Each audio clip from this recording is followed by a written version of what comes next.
Our projects, technically, geologically, engineering, all of those factors are extremely strong. But we've always had this South African cloud that hangs over us. That cloud has got darker and darker over the last 6 months as we ran into elections, which were held on the 29th of May.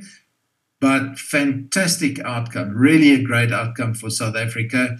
We've ended up with a government of national unity. It was a peaceful transition from having the ANC as the long-standing ruling party with a clear majority. Now there's a government of national unity where you've got three of the large parties all in the government, and the market acceptance of this. We saw JP Morgan coming out and has moved us from underweight to overweight. So they didn't even move us to neutral, they move us to overweight. Anchor Capital, which is a big South African fund, Peter Armitage came out and said that South Africa is one of the most compelling investment stories in the world in the short term. So the combination of a South African story that is absolutely going to go superheated over the next couple of weeks, together with the copper story, which is a very strong thematic in the macroeconomics around the world, puts Orion in an exceptional opportunity to have fully permitted projects where we've actually got mining happening on one of the projects, and the other project will shortly be moving to mining. Both of them with bankable feasibility studies, in a macro environment where everything is positive, where interest rates are likely to fall, where the local currency, the rand, has dramatically strengthened, and we've got a medium long-term certainty in our outlook. You know, there's very few opportunities in the world where that can be delivered. And for Orion, I really can't overemphasize what this has meant for us. So the new government, the key things is they have all signed up with the basis of the acceptance of the Constitution. Now, remember, this is the Nelson Mandela Constitution. This was the Constitution that was negotiated from a government of national unity before. It's based on non-racialism, non-sexism. It's got stable municipalities. It's got merit-based public service, and a massive important element that. And economic growth and stability. That's the pillars of this government going forward. So for us as a junior miner in South Africa, the sun is finally shining on us.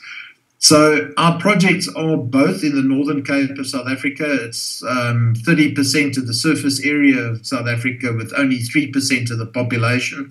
It is a province that has produced over 2.5 million tons of copper historically. At the moment, there's a dribble of copper being produced, but not very much. Orion has, over the last 9 years, done a consolidation of the most prospective brownfields projects and many of the best greenfields territory in South Africa. And those are the projects moving forward. So we started this journey in 2015. We've gone through various acquisitions. We are currently mining. We've currently got 160 people on site at Prieska, where we're drilling and blasting and moving ore to surface every day. We look at having plants in place and production commencing at the end of 2025. It'll happen roughly 12 to 18 months once the project funding has been completed. Project funding will be completed after the bankable feasibility studies, and those are imminent. We are busy adding the last couple of bits and pieces to that, and by August, it'll all be handed over to the independent experts. The Minerals Corporation are acting as the debt financiers' independent experts for the bankable feasibility study, and we will be complete with that by hopefully end of September. It'll be handed over. We are already in discussion with the debt financiers and the equity financiers and the innovative financiers, the people that are doing offtake related financing.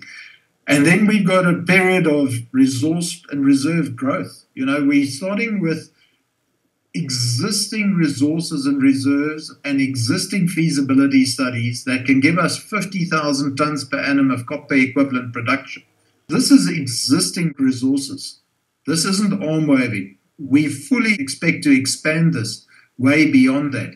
But to have 17, 18 years of production based on our current resources before we discover any more ore is incredibly important. There are very few opportunities in the world where there are mines that are fully permitted. They can come into production in 12 to 18 months, and they've got a big growth profile in front of it. And that's where we are.